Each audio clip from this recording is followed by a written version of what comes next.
A dream I know, deep up my feelings for you. This is indeed very sad, and this is supposed to be the last news we be say I go ever hear. This one not supposed to happen to our supreme leader Mazi Kanu, because he is too quiet and it too dey nice for this kind of thing to be happen to for DSS.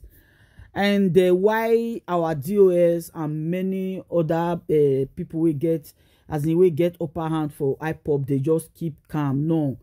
All right, my correct people, welcome to Reality Latest Gist, the home of latest news. We did talk as it be for this channel.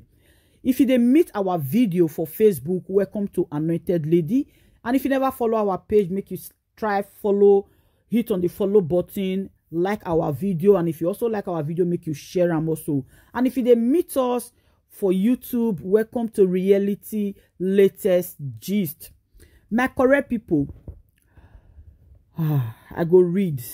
I just pray may God give us the heart, and I pray may God protect our supreme leader.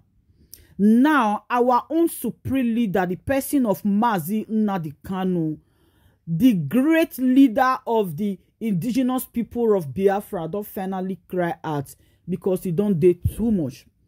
Now I go continue. Breaking news: my life in grave danger. My life in grave danger.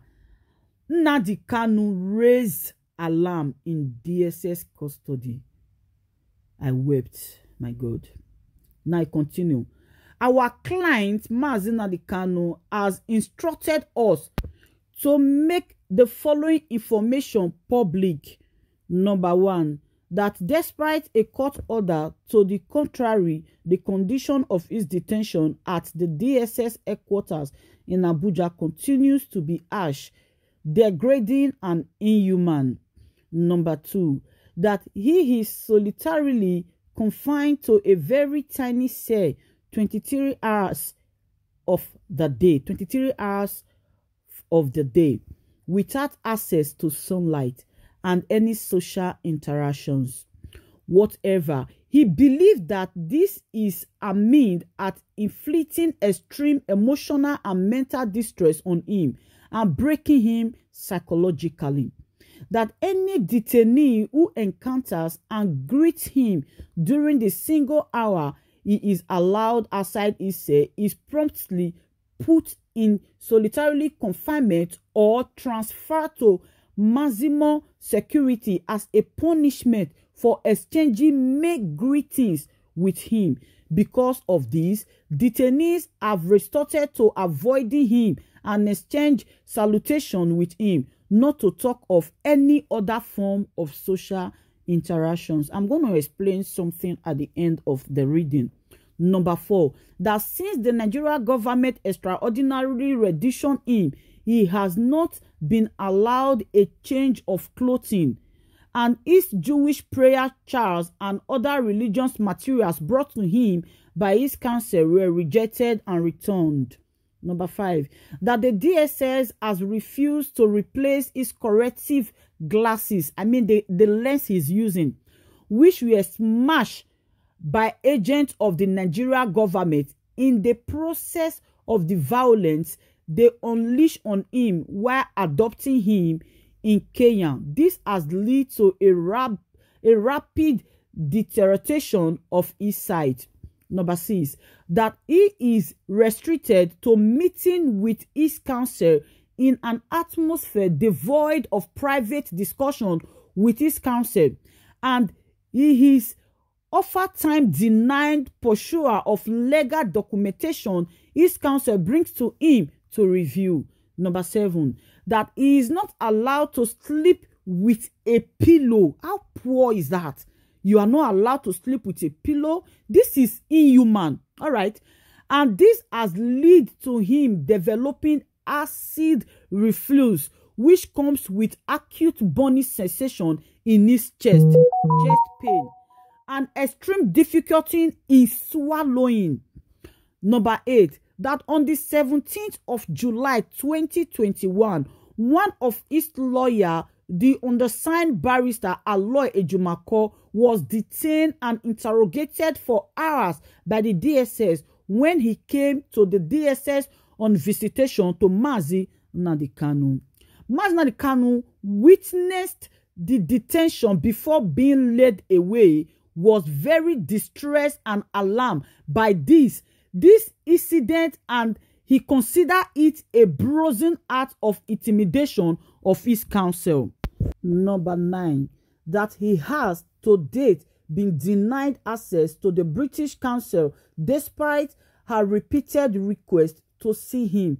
And on the day of his last court appearance, which is on the 10th of November 2021, the British counsel who was in court to observe the proceedings was intimidated by DSS officers who restricted her from coming close to Mazi Nnamdi Kanu.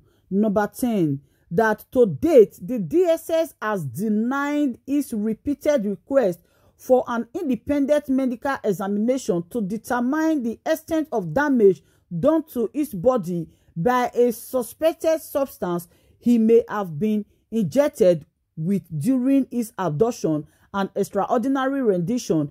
He has reason to believe that the said injected substance is depleting the potassium content of his body, thus causing him constipation, a feeling of skip heartbeat, palpitation, fatigue, muscle weakness, and spasms and numbness.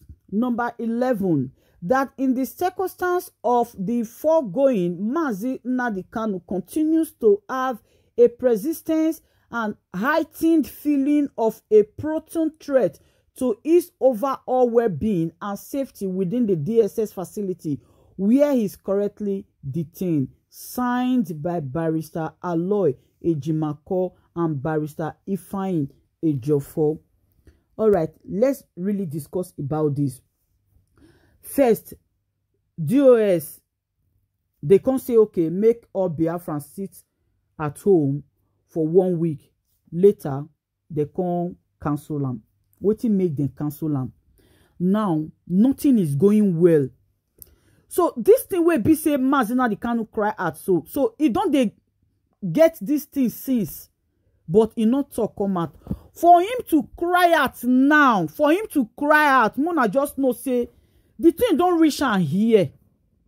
It don't reach am for neck. It don't too much. At least me, I don't even talk with him. I say, why be say this man will be say no they feed the broadcast without glass? For 2 occasions now, they don't carry and come court. Our leader no wear glass for face. Glass we didn't destroy. He not put glass for face. Waiting the happen. The dress will be say he did we then take cash out for over how many months now since June. Now that dress our leader still the wear. To the extent the dress can they fade. Like DSS, what you want? Nigeria government, what you want? Wetin this innocent man do? Which offense he commit? Which crime this man don't commit? Where be say it they go through all these things for DSS. DSS na prison. DSS arrest person where they carry them they go. Why would I not just judge this case then? Take the case to whether if you want face prison, may face prison go there. Is it not better than this DSS custody way they? I don't know whether now let me hear him. The day will be say he get problem with one of the DSS officer for inside court. The DSS officer make one comment. He say, we should write Mazi Nnamdi Kanu get to take ask him question. I been because say then they court. Now our leader come and say, okay, if we not dey court, what we go do? That is to say, if we did their custody now, if then they for DSS custody now for their where they who know what thing they go they do, and that's to say, you know they feel they talk. That was the statement we make. All right, my people, let me know what you think about this video at the comment section. I beg, our supreme leader need prayers now. We need to always pray for him. May God protect him. May God continue to make him strong. Drop your opinion for the comment section. Also share the video.